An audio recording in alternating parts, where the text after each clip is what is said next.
Morning. The Maryland Public Service Commission will come to order for its meeting on January 8th, 2019. Before we begin today, I'd like to recognize imminent departure of one of our staff members, Matt Bonikowski. Is Matt here? There he is in the back row. Matt's been with us for a number of years, providing very capable support to the PSC. For those of you who have worked in the Empower program and reviewed our RPS report, it's in large part to Matt's hard work. He's also helped provide some efficiencies to this agency. He's given me some advice over my past year and a half, and he will be sorely missed. He'll be leaving the PSC, but not the industry, so we look forward to working with Matt in his new capacity and wish him well in his future career endeavors. Thank you, Matt.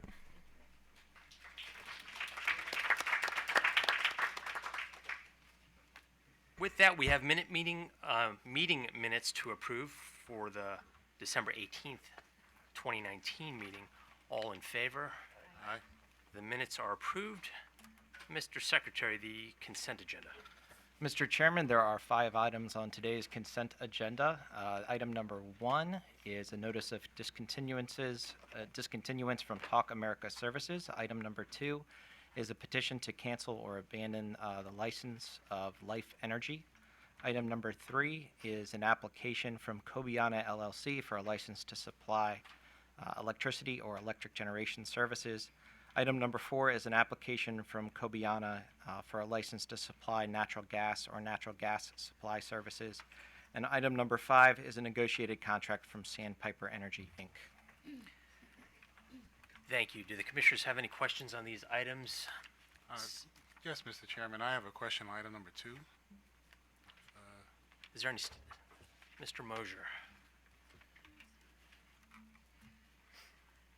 Good morning.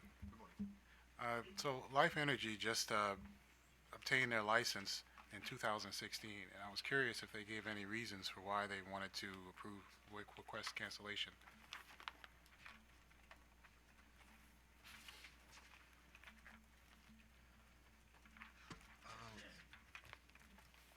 Just one moment.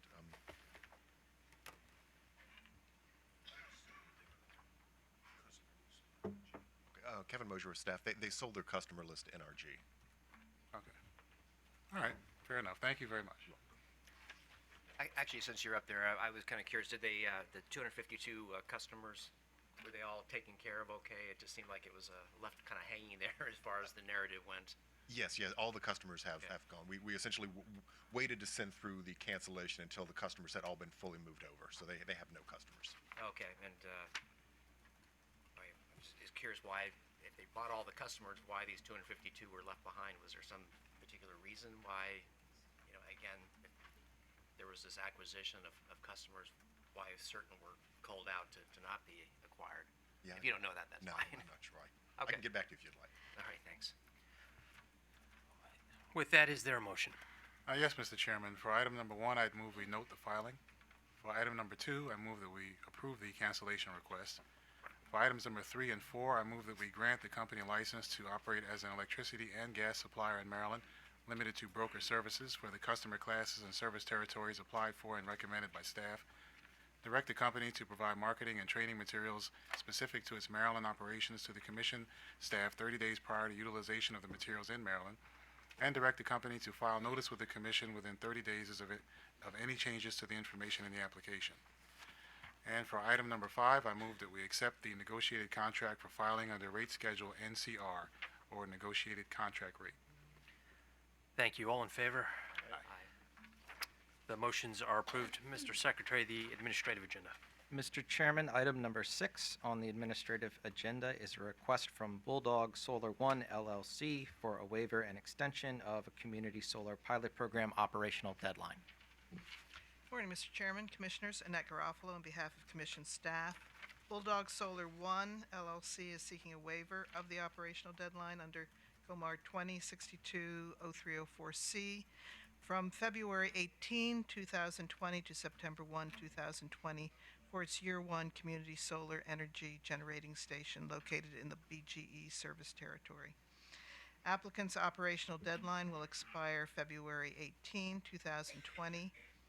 Bulldog states that its mandatory referral application to the Maryland National Capital Park and Planning Commission application was granted after hearing on February 28th, 2019.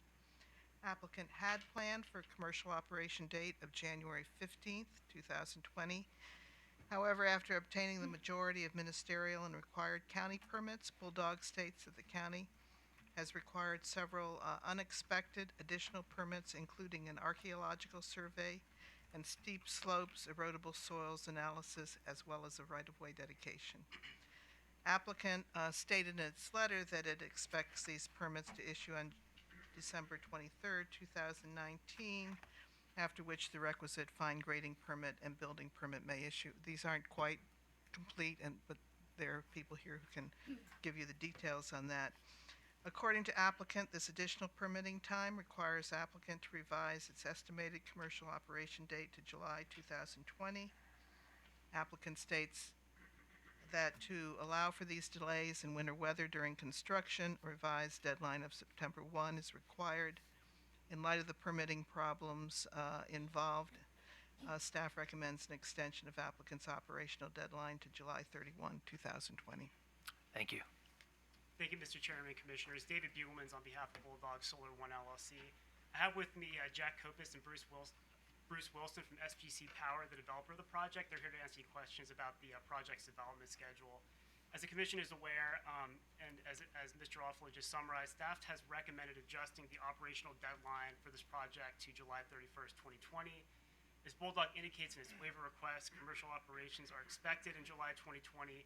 However, we requested a September 1st, 2020 operational date to provide some additional room in the event the schedule slips further. It's important to note that this project has every incentive to complete permitting and complete construction and begin operations as soon as possible, because before then, the project's unable to realize revenue.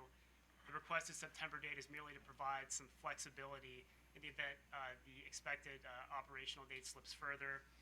In fact, even since the waiver request was filed, the project has experienced additional delays with grading and building permits that have pushed it closer to staff's deadline.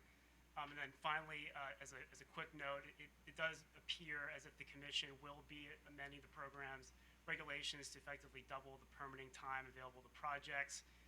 While we recognize each waiver request is evaluated independently and those regulations are in effect, we do think the reasons that justify that additional time apply here. So for those reasons, we reiterate a request for September 1st, 2020. Again, thank you very much for your consideration, and we're happy to answer any questions. Mr. Bugelmans, when you made your application back in November, Ms. Garofalo alluded to the fact that the right-of-way determination would have been made by December 23rd, and it sounds like she just said that has slipped. Has it slipped? It has slipped. We can provide some additional detail if you'd like, but my understanding is it has slipped. The project's still trying to move forward with some of the other permitting, but it is still outstanding at this time. Do we have any indication when that permit will be granted by the county? If you could please state your name. My name is Jack Kopis with SGC Power. I head up the development efforts for the company. We are at the final stages of receiving the right-of-way. We have gotten approvals from the county in the sense of revising the deed to show the 30-foot from the center of the road along the whole frontage of the property, and we are getting ready to execute documents and record those for the county requirements. That should all be completed within the next 10 days. Next 10 days. So this would lean in favor of your argument for the additional 30 days on the back end? Correct. Thank you. Commissioner O'Donnell? Yeah, the question you asked, Mr. Chairman, was one of the questions I had. The other question I have is about the financing for this project all along. Has your financing lined up okay for this? Again, this is Jack Kopis. Yes, so the financing is lined up. The project entity has been transacted over to the finance company, so they are currently the owner of the project. And they are incentivized, as council mentioned, to have the project completed as soon as possible. Have you encountered delays in lining that financing up? I'm just curious about, No, that was done in parallel while we're going through the mandatory referral process. but no unexpected delays in lining that up? Not in financing, no. Okay, thank you. Commissioner Herman? Thank you, Mr. Chairman. Could Mr. Bugelmans, you or your colleague explain to me why you did not expect to have an archaeological survey, a steep slope, erodible soil analysis, or a right-of-way dedication? Yes, great question. The archaeological survey is not standard procedure in Prince George's County during the mandatory referral process. When we had a preliminary meeting with the county to go through the steps, it was not identified to us by the county or Parks and Planning that it was going to be required. During the mandatory referral process, it was identified that there was another property roughly 3 miles away that had an archaeological survey done. And that survey did produce some artifacts. So then we had to stop the process of going through the fine grading permit, do the archaeological survey. Then we had to, and it was about a 45 delay in the project because everything stopped. We went through that. It put the project on pause. And then obviously we had to identify companies that have worked with the county, select them, do the survey, and then receive the report, and then present the report back to the county. Okay, and what about the steep slopes, erodible soils analysis? So the steep slopes, erodible soil, there is some grading that was done on the site. We went through that process. So the area of the solar array, there is no slopes greater than 5%. When the county came out and walked the site with us, it was noted that there was a portion of the property to the south of where the array is located that does have steep slopes. So even though that our array is not going to be impacted by steep slopes, they still wanted the survey done. Okay, analysis and done. that's all. Thank you very much. Absolutely. Commissioner Richard. Yes, just a question for staff. Could you maybe explain why you shaved the month off the request? Was there something that you found unpersuasive in their argument? And does your I guess view staff change with the new information that the December 23rd I guess goal was not met? Right. Well, clearly this is the commission's decision. I did my analysis based on what was submitted to me, and which had everything basically done by the end of the year, and it seemed that through July was sufficient, but I certainly do not object to the September date. Okay, I mean, you said you did an analysis. Now that December 23rd was missed for the permit, I mean, would you maybe have recommended otherwise? We should just go ahead and accept the September 1st? I am fine with that analysis, maybe putting too fine a point on it when I use that word. It's when I read what is going to happen and the calendar of dates, it seemed that it was sufficient to go to the end of July, but but the beginning of September would be fine. That's only basically 30 days, 32 days more. Okay, great, thank you. Thank you. Based on what I've heard, and I find it convincing the fact that you were expecting the permit approval on Christmas Eve, and now it's been effectively till now, plus another 10 days, 30 days total. I would be in support of an extension as requested through September 1st and making an amended motion. Do any commissioners have a contrary position? With that, I would ask for an amended motion. Yes, Mr. Chairman, I move that we grant Bulldog Solar 1 LLC a time-limited waiver of Comar 2062-0304C2, extending applicant's operational deadline to September 1st, 2020 for its community solar energy generating station located at 17800 Queen Anne Bridge Road, Bowie, Maryland. All in favor? Aye. The motion is approved. Mr. Chairman, items number 7 and 8 on today's admin agenda concern proposed electric vehicle charging distribution demand credits from Pepco, Delmarva Power, and Baltimore Gas and Electric. Thank you. And why don't we have the parties sit at the table?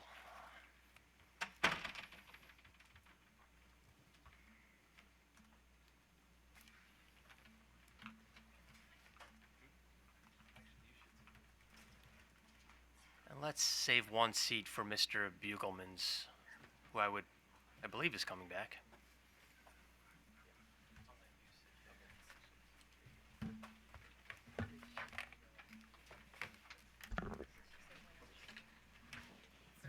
Let's see, can we save one seat for Mr. Bugelman's? Or does the, Mr. Murchie from EVgo is actually going to handle this hearing, Your Honor. okay, So, a seat for him potentially. thank you.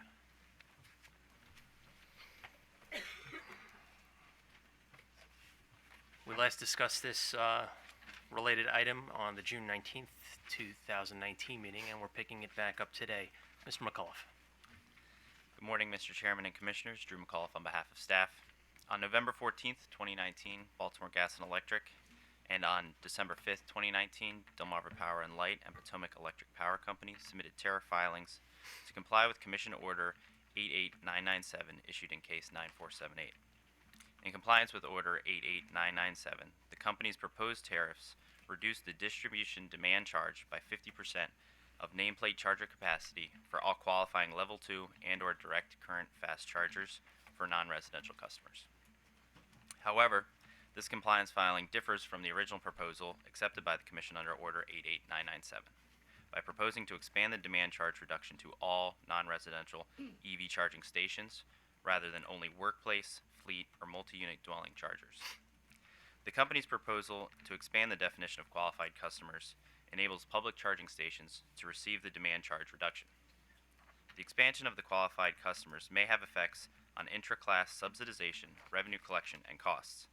Therefore, staff requests the expansion of demand charge credit to public charging stations be delayed 60 days until more data is filed. Staff proposes that the Commission accept the filing as amended by staff to limit the demand credit to workplace, fleet, and multi-unit dwelling chargers as approved in Order 88997 with an effective date of January 9th, 2020. Thank you, Mr. McAuliffe. Usually I would have the utilities speak last, but is there a preferred order in this case? Okay. Who would like to, Office of People's Counsel? Mr. Chairman, members of the Commission, Fred Hoover on behalf of the Office of People's Counsel. We filed a letter in support of staff's recommendation. The only amendment I would make to that is I noticed in the comments offered by the charging companies that they mentioned pushing this off to the PC 44 work group, which is perfectly acceptable to us. But I think our main point is we think that there ought to be more analysis along the lines of what staff has commented on about how these demand charge reductions should be applied, as opposed to making the step today of expanding them to all of the chargers that are talked about. And the comments from the charging companies indicate that they view this as a significant incentive for deployment of particularly direct current fast chargers, which will have a significant impact both on the availability of charging stations, but also have the impact on the cost and the impact on ratepayers. So we think that before you take that significant step, a little more thought and maybe some more planning on this is necessary. Thank you, Mr. Hoover. Opening statement from Counsel for Joint Stakeholders. I am one of the joint stakeholders. I am not an attorney. Essentially, Are you speaking for all of the joint stakeholders? let me see. Yes. Okay, thank you. If you could just state your name for the record. Sure. Colin Murchie, Senior Director of Business Development, EVgo. Several of the concerns that we have around in this implementation are, of course, demand charges are a disproportionate and probably unintentional effect on the economics of specifically DC fast charging. It's a technology that sort of by its nature at the current stage of EV adoption has a very, very low load factor. It's not unusual for us to install a charger, especially in a more suburban or rural location that gets used once or twice a month, setting what can be a 50 kW or 100 kW demand ticket against 50 or 100 kilowatt hours. We were enormously appreciative of the utilities filing of the demand charge provision, which came out of the consensus process in PC 44, and it was a significant part of many of the joint stakeholders' support of that provision. We understand that it could be viewed as a subsidy or as having cross-class subsidization effects. However, we think that the current limitation the proposed limitation to MEDs and workplaces would be difficult to implement in practice and have a number of unanticipated effects. For instance, the terms MUD and workplace are themselves essentially undefined.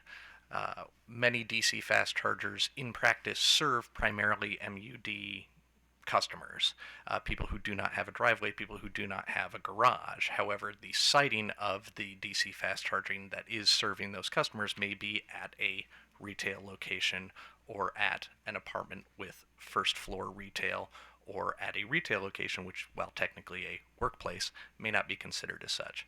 So we're concerned that the limitation as proposed uses a number of undefined terms that don't have a clear rate-making purpose. We'd also propose that the actual rate impact of the demand charge credit as it's currently proposed will be relatively limited. It is for a 30-month period, eligibility to start, approximately January 9th, and only for new chargers. So there should be a relatively limited class of these chargers and of the total load of 50, 100, 150 kW chargers that this actually applies to. Further, if eligibility is not relatively near term, there begins to be a somewhat perverse incentive to delay installation of DC fast chargers that we may have otherwise planned, relying on an assumption of these economics until the rate making issue is resolved, so that we don't end up in sort of this window in between the decision and further analysis as it may be provided. In lieu of expanding the eligibility or preserving the eligibility as we originally understood it, we would be supportive of moving to PC 44 to carry out additional rate analysis. However, that's distinctly what we believe is a second best solution. Thank you, Mr. Murchie. Before I turn to the utilities, are there any other stakeholders that are not at the table or parties that wish to make a comment? Yes, please, if you could go to the podium and state your name. Hi, my name is Kathy Harris from the Natural Resources Defense Council. We filed joint comments with the Sierra Club.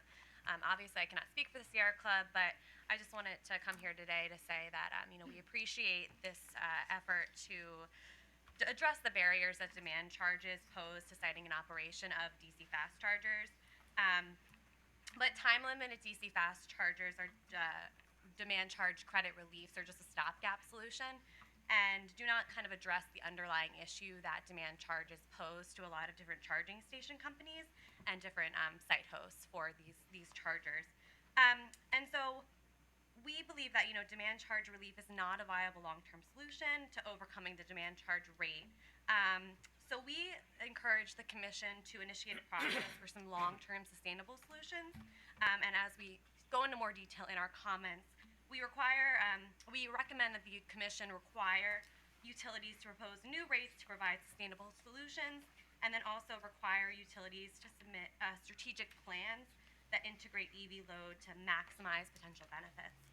So again, we're supportive of expanding this demand charge credit rate to public stations, and we also agree with staff's recommendation that we look at kind of a more long-term sustainable solution in this process. Thank you very much. Thank you.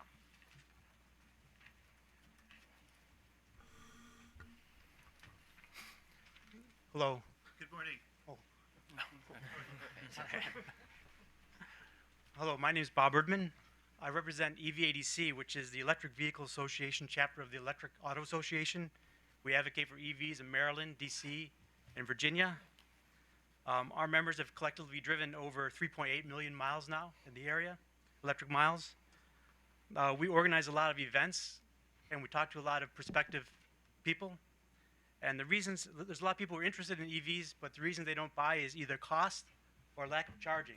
We can tell them we can charge in our garage, but they still want to see the chargers. So whatever you can do to have more chargers would help us meet the goal for Maryland for 300,000 EVs. And at the moment, we're behind the curve to meet that. So anything you can do to increase chargers, and I'd like to say that when I'm looking at chargers myself, if they're in a mud or somewhere, if I look at the charger and I see it's at a workplace, I'm not sure if I can use it. But the ones that are publicly available, those are the ones I know I can use, especially if I'm visiting a friend somewhere. So I move that you would support the chargers outside of just the muds in the local areas. Thank you. Thank you, Mr. Ehrman. Good morning. Good morning, Mr. Chairman, members of the Commission. My name is Andrew Dick. I am State Government Affairs Manager for Electrify America. I appreciate the opportunity to address the Commission. Electrify America LLC is a wholly owned subsidiary of Volkswagen Group of America. We're responsible for investing $2 billion over 10 years in zero-emission vehicle infrastructure, access, and education. Electrify America currently operates 3 DC fast charging stations in the state of Maryland, each featuring multiple high-speed chargers, with 2 more under construction, and plans to make significant additional investments in the state in the portions covered by the Baltimore, Washington, and Philadelphia metro areas over the next 2 years. We wish to voice support for the electric vehicle charging distribution demand credit tariff filed late last year by the joint utilities.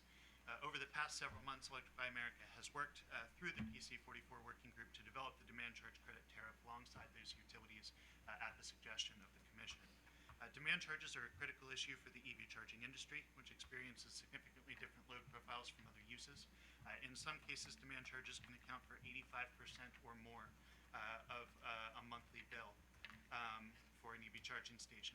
A recent study by the Great Plains Institute found that reducing demand charges is critical to the economic viability of EV charging stations, particularly for the types of high-speed, high-power chargers necessary for the widespread adoption of electric vehicles. The proposed tariff would extend the demand charge credit to all non-residential DC fast chargers installed and operational after July 1st, 2019, rather than restricting the credit only to the chargers and the uses that were mentioned earlier. As we stated in joint comments filed with the other EV charging providers, DC fast chargers are simply rarely installed in these types of use cases, and extending the credit to all public non-residential chargers is necessary for the credit to have its intended effect, which is supporting the growing EV charging industry in Maryland. Therefore, we respectfully urge the Commission to approve the joint utilities filing without modification. From our perspective, should the Commission not approve the filing, we would request that the Commission direct the joint utilities to draft and submit a revised proposal for addressing demand charges at all non-residential DC fast charging locations. This support for EV charging would be critical for Maryland to meet its transportation electrification and greenhouse gas reduction goals. So I appreciate the opportunity to address the Commission and look forward to continuing to work with you to support transportation electrification. Thank you. Thank you, Mr. Dick. Any additional parties not at the table wishing to speak? Do the joint utilities wish to make a statement? Morning, Mr. Chairman, Commissioners. Happy New Year. Dan Herson for the Exelon Joint Utilities. A couple brief remarks, and then we're available for questions. The concept of the demand charge credit has been around since the earliest days of the working group.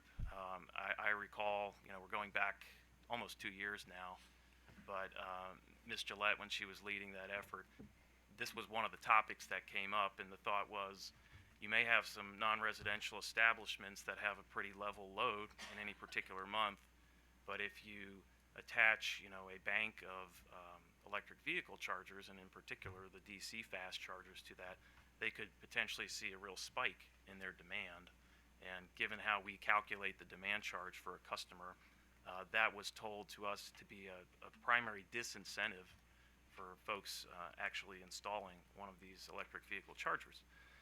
So given that, we were talking from the earliest days about having this demand charge credit concept, and in our mind at the time, we were thinking about where you might see a lot of these chargers being installed.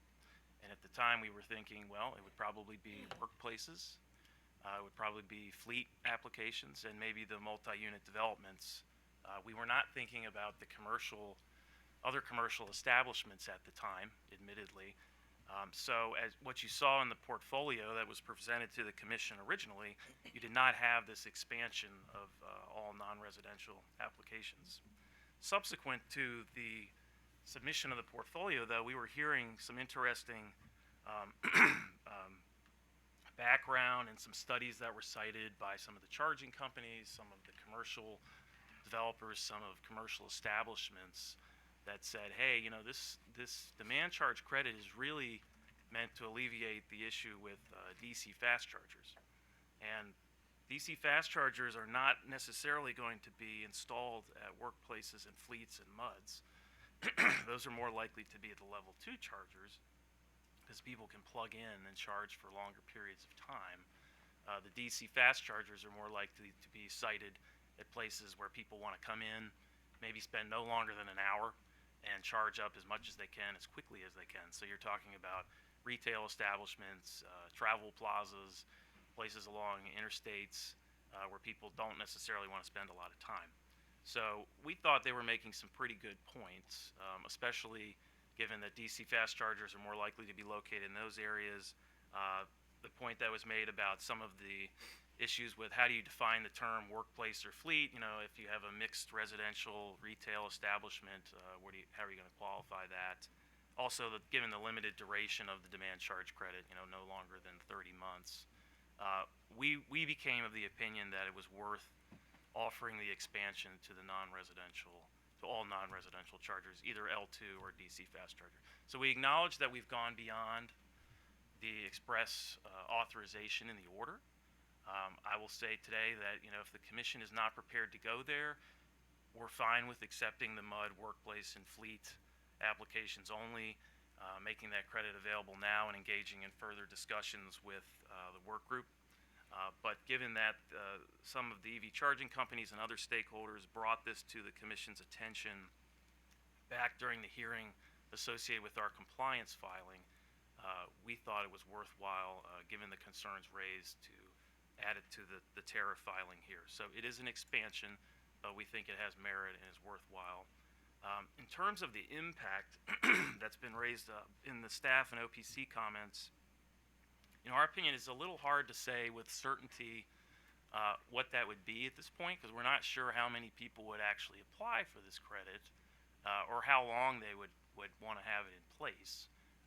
Our general thought, though, is that the lost revenue that the utility would experience from this expansion of the demand charge credit would likely be made up in the deployment of the additional EV chargers, the increased charging that we would experience across our service territories, more throughput, it's basically offsetting that loss in demand charge revenue and maybe even exceeding it, depending on how many people want to install these chargers. So we're not looking at this as necessarily as an issue of how do we cover lost revenue, because we actually think there may not be any lost revenue once you factor in how many more chargers are in place.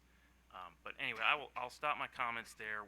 We're supportive of either direction the commission wants to go, but we thought that the comments of a lot of the stakeholders in the working group had merit. That's why we included the expansion in the tariff filing. Thank you, Mr. Herson. Does counsel for PHI have anything else to add beyond that? No, Your Honor. Okay. Thank you, Mr. Mike Heel from the back row. When we last discussed this item back in June, I think Mr. Bugelman's made a very good argument in support of the use case that was described. At the time, my concern was that CalSTART and the joint parties at the time, were trying to lodge a new proposal in the midst of a compliance filing. We now have a proposal squarely before us, and we have the opinions of both our staff and OPC expressing some concern here for the cost impact. And that's my concern as well. Mr. Murchie, you mentioned that there was some consensus in the work group, but would it be more accurate to say there was consensus among the joint parties, the utilities, and NRDC Sierra Club, but not the entire work group? Is that true? Yeah, I would absolutely not propose to speak for OPC or the other party. Okay. So in the two filings that were made by both Exelon companies, there wasn't any quantification of what the programmatic costs would be, what the administrative costs would be. We had some back-of-the-envelope numbers from Mr. McCullough with respect to some illustrative examples regarding a Tesla station. Hard to say if that would apply to the other service territories, but perhaps starting with the joint utilities, can you give us a sense? You just mentioned throughput might increase, so lost revenue might net out, or there may be actually a positive benefit for ratepayers. But in terms of administrative costs, the fact that applications would be received by the utility, need to be processed, the credit would need to be assessed and invoiced. Can you give us a sense of what those costs would entail? So again, the demand charge credit, we had always planned on having that as part of the portfolio because the demand charge credit idea was proposed and accepted by the commission back in the January 2019 order. So we were preparing our IT systems to be able to handle a demand charge credit. This expansion, if you will, to other non-residential chargers did involve some tweaking to those plans, but it's my understanding that it was not a terribly incremental cost because we were already engaged in the effort to make sure that our IT systems could handle this demand charge processing. I don't have a particular dollar figure at the tip of my fingers, and I don't know that we have one, but it is not material because we've already prepared the IT system for the demand charge credit that was already approved by the commission. Okay, so the administrative costs are negligible. I think so, yes. There is no limit to the number of applications that could be filed by potential charging stations, is that right? That's true.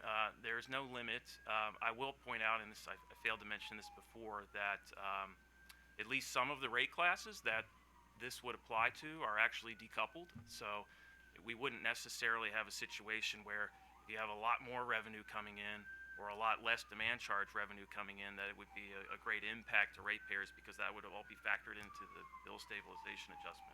BGE's rider 25, PHI has a different rider for that. So that's one thing to also keep in mind when you're thinking about potential cost impacts of expanding the proposal.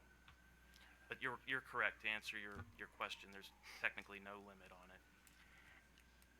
How do any of the parties at the table respond to staff counsel's position that there would be potential cost subsidization of costs by other customer classes? Mr. Herson, what you just said, does that protect against other classes from possibly having to pay a greater share because, let's say, an electric vehicle infrastructure charger isn't paying its fair share? Yeah, I think it could. I mean, we're going to have to do the cost of service studies, which we've committed to doing to recognize the EV charging classes, but that would be part of what would address it. Also, I think I'd like to clarify something that staff stated in their remarks. I think they had an example they gave where they said, hey, if you don't have let's say you don't have a particular demand in one given month, then they could almost benefit from the credit, like get a credit in excess.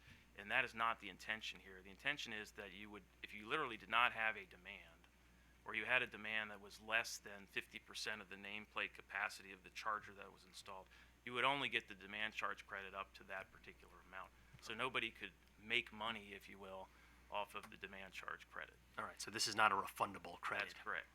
Yeah. Chairman Stanek, as you open that up to all parties, I'd like to respond. We do understand that there is, likely to be a perception of cross-subsidization across classes in the initial phase of adoption of EVs, especially in Maryland. We would point out that this may be necessary to induce the adoption of EVs. You heard from some of the EV stakeholders that they are concerned about the relative lack of charging without Maryland, and we do find that this affects purchasing behavior, and that, in fact, one of the most effective ways of inducing EV purchasing is just highly visible charging. That over the long term, of course, the installation of this charging generally has a load shape which is beneficial to all ratepayers, and we would hope that any rate impact would be essentially returned with interest. I'm having some trouble here because it sounds like the cost may be negligible, maybe zero to extend this demand charge credit, but we don't have any hard analysis provided regarding the expected impact. I know that your request, Mr. Murchie, is that in the alternative, if the commission does agree with staff and OPC today, that we send this off to the EV work group to review. My position is that necessary? I see the benefit in your proposal. Do I need a report that explains the benefit of a demand charge credit any further? I personally probably don't see the need for that. Maybe my colleagues do. What I do see is a lack of any research by the benefiting parties or the utilities, for that matter, that attempted to explain the impact in its pleadings. Obviously, the utilities are somewhat indifferent here. This is a pass-through for them, so all we had from the utilities are the tariff sheets, effectively. So I do tend to, at this point, agree with staff's recommendation that we provide some time, not a tremendous amount of time, however much time it takes to provide some of this cost support. And it may be it's zero, maybe $74,000 per charging station. I guess that was the BGE example that Mr. McCullough provided in his buck sheet. But I feel somewhat uncomfortable because there's no cap. Well, there's the 30-month cap, but there's no limit as to the number of applications that would come in. But the alternative request of yours, perhaps that's just additional work for the work group.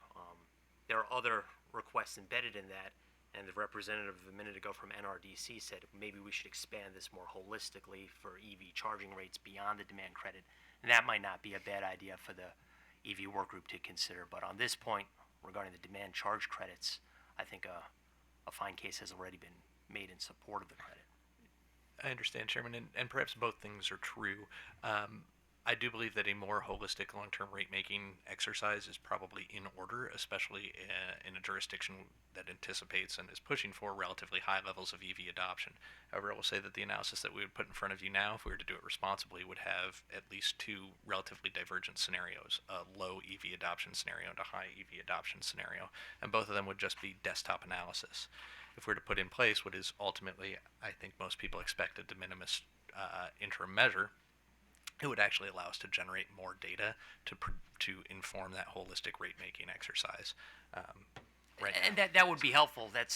Unfortunately, we don't have any of that desktop analysis in front of us now. I would recognize that the staff council did say, quote, it would be appropriate to further explore the impact of expanding the program to all types of charging stations, including standalone facilities that have no additional demand revenue beyond charging. So staff has expressed that they have an open mind and willingness to look at this in the work group setting. If I could add to that, Mr. Chairman, staff agrees with NRDC and Sierra Club that this is just a stopgap measure, the demand credit. I understand the EV companies' issue with the demand charge, and that could be a burden on their utility bills. Staff argued for the utility charging stations to have their own rate class as well. So staff would really like to see this go back to the working group and maybe develop rates for charging stations specifically, publicly available, non-utility, because then that would relieve staff's issue with the intra-class subsidization. For example, I believe for BG it was the GL and P class that these charging stations would be put under. That's where staff's concern of subsidization was coming in, because you'd have these charging stations not paying their proper demand rate. So in the next rate case, when there's a new allocation of peak demand, this class would have a higher peak demand because of all these extra chargers, yet they wouldn't have been recovering the revenue. So then all these customers have to pay a higher demand charge in the next rate case. So if we had a separate rate class where we could develop a rate possibly with a lower demand charge and maybe a higher kilowatt hour rate, maybe the EV companies would be more susceptible to that, where they would still be paying their fair share, but we could have more creativity in making a rate design specifically for them. That makes a lot of sense, and I would expect that the EV work group would begin to explore those issues. Commissioner O'Donnell. Thank you, Mr. Chairman. Office of People's Counsel, Mr. Hoover, as the state's statutorily created representative of the interests of residential ratepayers in Maryland, have you been able to effectively evaluate the cost effectiveness of this proposal? Have you done that? Have you been able to do that analysis? We have not done that specific analysis. I would say that, our position related to EV deployment has been one where we're in favor of the state's goals of having a ubiquitous charging network. I think, and I've actually been involved in this issue since before there were EVs, and which is one of the reasons why this suggestion we made was to maybe talk to the state's legally constituted stakeholder group to get some ideas about this, because one of the concerns from the get-go had always been this problem of charging stations versus vehicles and this chicken and egg type scenario that's been discussed.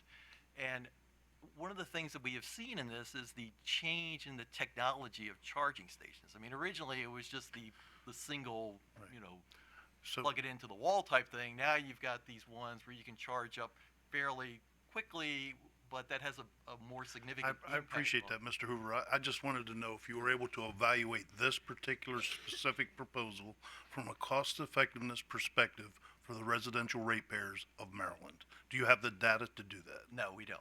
Okay, but you would, so we all support EVs, but the Office of People's Counsel isn't just gonna support anything that comes in here. You're gonna wanna see the figures to know if it's cost effective. Isn't that your job? And that's been our position, and that's what we try to reflect in these comments. So you and can't really using do that based on right. the information we what we have? had so far. Based So, on someone saying it's not gonna cost that Right. much? Okay. I wanted to go to staff next.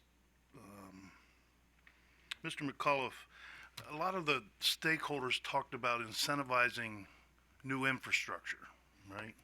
We hear a lot of talk about we need this, so we incentivize. But won't this subsidy go to infrastructure that's already installed So if we were to approve it? what this particular proposal only allowed for new charging stations, I believe, that were completed after July 1st, 2019. Okay. So some technically, Some are already there. yeah. Do we know how many? Not offhand, I do not. It's a findable number, but Yeah. I'm sorry, now I lost my train of thought. It would be important to know that, right? Another issue staff had was, some of these stations these companies may have already been proposing to build these without this. So that kind of goes back to what you're saying as well, Yeah, I just, so without knowing the numbers and how many are there and how many are gonna get how much of a subsidy, Right.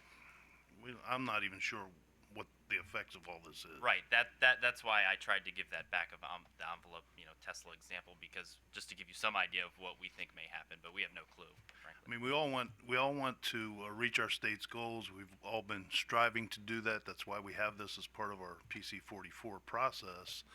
We're all committed to that, but we have to do it in a cost-effective and a responsible way. The case I don't believe has been made. There's too many unanswered questions here. So, lastly, Mr. Murchie, I wanted to ask you what you meant by when you said the cost impact would be relatively limited. Those specific words. Relative to what? relative to the rate base and the rates of Maryland. So to people's mention concern about the caps in the statute saying it is uncapped, I want to get more granular on that, which is there would be no cap on how many chargers could apply or KW could apply or locations could apply. I do want to be clear, just because there may be some confusion, that would only be on a going forward basis since the summer, and it would be for those stations only for 30 months. My company operates 50 stations across approximately 15 locations in Maryland, so that's all I meant, that these numbers are finite and relatively modest compared to the rate base of Maryland. Right. I appreciate that. I think though you may or may not tend to agree with this, but that there's a lot of information that still needs to be provided before we can effectively evaluate this whole proposal beyond the three locations that staff is recommending. Mhm. Wouldn't you agree with it? Would you agree or not agree with that? I would agree that more evaluation always makes for better rates.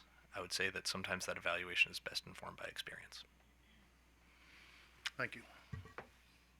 I'd just like to associate myself with Commissioner O'Donnell's remarks. Mr. Murchie, you do make a good point. We won't have all the information. Some of it will be forecasted, best estimates or wide estimates, but having nothing, again, before us makes it hard to make that decision. Commissioner Herman. Thank you, Mr. Chairman. Mr. Herson, you said that loss of revenue is likely to be made up in deploying additional chargers, and therefore the throughput could offset any additional costs of or any lost revenues. Is it possible to make assumptions and make that calculation and provide that kind of information at what level the throughput would perform an offset? Yeah, certainly. I think if the work group takes up this challenge and, obviously we're engaged in that process, we could provide some assumptions, but that's what they would be because, again, we don't know how many folks would actually apply for this. It would be only for chargers after July 1st, 2019, but that could be a lot or it could be a few. But certainly we could provide some assumptions. And is it not there is information available from existing charging stations as to, be able to calculate, be able to look at their demand and look at the usage at those charging stations. Is that not I think correct? we do have some data. We did get some data requests about this, and I don't know that we have full transparency into how many customers are separately metering the charger itself versus the demand for the associated with the load of the entire premises. So we'd Mhm. have to look into that a little bit more. Right. But But you have folks like Mr. Murchie who could help you with those kinds of assumptions. Is that not correct? I'm certainly willing to hear what he has to offer, and we can move Okay. forward for that. We're very amenable to exploring this further in the work group process. Right. And I think based on the questions from my colleagues, I'm in agreement with the chairman and with Commissioner O'Donnell that while these are important goals and important aspirations, we need to have some understanding as to the impact on the portfolio. We've approved a portfolio, and we need to have some understanding of what level of impact, if any. It may be a positive impact, it may be a negative impact, but we need to understand what, we need to have some assumptions based on information from the working group on which we can make a determination. Thank you, Mr. Chairman. Commissioner Richard. I guess I'm already counting noses here. I think I'm in the same place as I was in June. I was in support of it, the proposal then. Still am very supportive. I think, as Mr. Bugelman said then, the time is of the essence. So now we're over a year into the pilot, and I guess we're still looking at this particular issue. Just as far as looking, we did agree in the order that we would provide the demand charge relief, the holiday, for the MUDs, workplace, and for the fleets. Did staff, do you have all the data you need for that category that we're now requiring for the commercial category to make that decision? We didn't receive any data with this filing for those. I believe in the initial order, the commission approved that because that's a bigger barrier for those types of customers to install chargers. Obviously, there are publicly available chargers, as Mr. Munchie said, they have 50 in Maryland for just EVgo, and obviously Tesla and the various other charging companies. No, I don't believe I have specific on hand. I don't remember specifically from the portfolio what data we got. I just know the commission approved that section because they believed that was a higher wall to climb, so they thought maybe this demand charge would incentivize those customers more because those chargers are so limited in number. Mm-hmm. Okay. Well, in the order, I think we did note from the record that the costs were negligible. And in fact, I think we also agreed in the order. In fact, I know we agreed in the order that the argument that was being made by Mr. Herson is that there would be a net benefit to the system. So, as also in the order, as it true, we were trying to try to get as many of new vehicles on the road, and to do that, we agreed in the order that we needed to have an infrastructure in place, and so it just.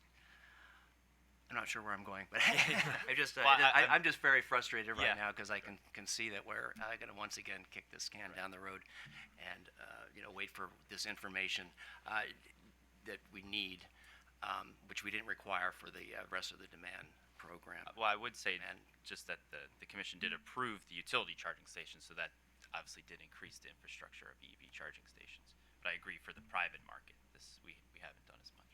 Mm-hmm. Okay. Did you look at some of the other states? It was noted that other states that have the same type of goal, very aggressive goal to get these vehicles on the road, they don't have the demand charge requirement right now for their systems. Mm-hmm. So, just as far as trying to expedite this process, are you going to be able to get the data you need so that you can make a recommendation to the commission that hopefully will be satisfactory to the other commissioners that this is working in other states, and we should probably do it here as well? Well, yes. So I believe through the working group we can get the data from, say, the charging companies that we would like to see. How often are these charging stations used? The duration, the kilowatt hours, things of that nature. So we could come up with I think staff is leaning towards, having a separate rate design for these stations rather than because like I said earlier, we agree with NRDC. This is kind of just a stopgap saying, hey, we can't really figure this out right now. We'll just reduce your demand for now, and so you build more stations. I think there's a better way to do it as to get an actual rate design for these stations that is appropriate that they can live with. And is that something that the utilities we can do now, or is that going to be something that needs to be directed? Because I know we've required the rate class, the customer rate class for the utility chargers, but I guess I thought we were doing it for all charging stations. But what do we need? What do you need from the commission as far as trying to expedite getting to that point where we have a customer class for all charging stations? Well, I'm not sure if that's a legal question or not, but I know staff kind of has concerns through this process, asking the utilities that they're not even aware of these EV charging stations. They're not classified as such in their billing system. They say they may be separately metered. We think some of them are not separately metered. I think staff would like to see that we know where these are. They are separately metered, so we can measure them and document, know where they are, what their usage patterns are, things of that nature. Okay, but that would that come in the next rate case then? That we could actually order to establish these rate customer classes? Frankly, I'm not sure. The commission could do that within the pilot program, outside of the pilot program. Okay, because what we're hearing today is it sounds like it's an important thing that needs to be done as far as getting the information the commissioners want, and also to be able to come up with the types of rate design that is being advocated by. And as these chargers proliferate, we think this would become a bigger and bigger issue because you have these charging stations kind of shoehorned into other commercial and/or industrial classes where those rate designs may not be appropriate. Okay. So. And then just also this concern about the limit. I mean, obviously there's only a finite amount of space in Maryland. We can build all these chargers in the next 18 months. What? Sorry, I apologize. Do you think that we need other protections other than the fact that it would only be for a 30-month period of time, and that limited amount of time to process applications? Or, I mean, did you find that at least for the near term, just so we hopefully will get another proposal, we can kind of flesh out if there are other protections that the staff think is necessary at this stage of the pilot? Well, I would say if we went down a new rate design route, we wouldn't need any protections. But for this proposal, I've seen, I think California had a 5-year demand charge credit, and this is 30 months. And again, we don't have any data as to how many chargers will be built. Granted, I understand, that I'm sure they won't build 1,000 chargers in a year and a half or something like that, but we really don't know. So if we got more data, maybe we would feel more comfortable with the specific caps, such as the 30-month, and I believe it's a 2-year window for the applications, or a year and a half for these charging stations. So if we had more data, maybe we could feel more comfortable with the cap. So I can't really say definitively what we do, maybe lessen the time period or increase it. So I would just say we'd probably need more data for that. Okay, well, great. Well, I try to help to see maybe if the third time is the charm here, and we can maybe have a successful next filing. Thank you. Commissioner Linton. Thank you, Mr. Chairman. I still think that this is a concept that makes sense, but I would I align myself and I support the chairman's position on the fact that we still need more information to make sure that we're making a decision that is relevant and productive for what we're looking for long term here. I'm a little concerned about the idea of trying to collect the data through a work group process. I'm not sure that a meeting scheduled in 2 weeks for half the day will produce what's necessary. It doesn't sound like that's we're not looking for more narrative or language to support the concept. We're really just trying to make sure we have the information necessary to support the concept in terms of the data that People's Counsel and staff is looking for. So along those lines, I guess to staff and OPC, is the work group process the process you think is the most efficient way to go about getting the information that you need, or is it perhaps through data requests or through a conference with the utilities and the parties? But I mean, certainly the work, I guess you can schedule it the same day as a work group meeting if you want to, but I'm just curious as to if the work group process is the way to go. Are we just talking about something that looks like a meeting like that, that still produces the result you're looking for? I think the work group process could work.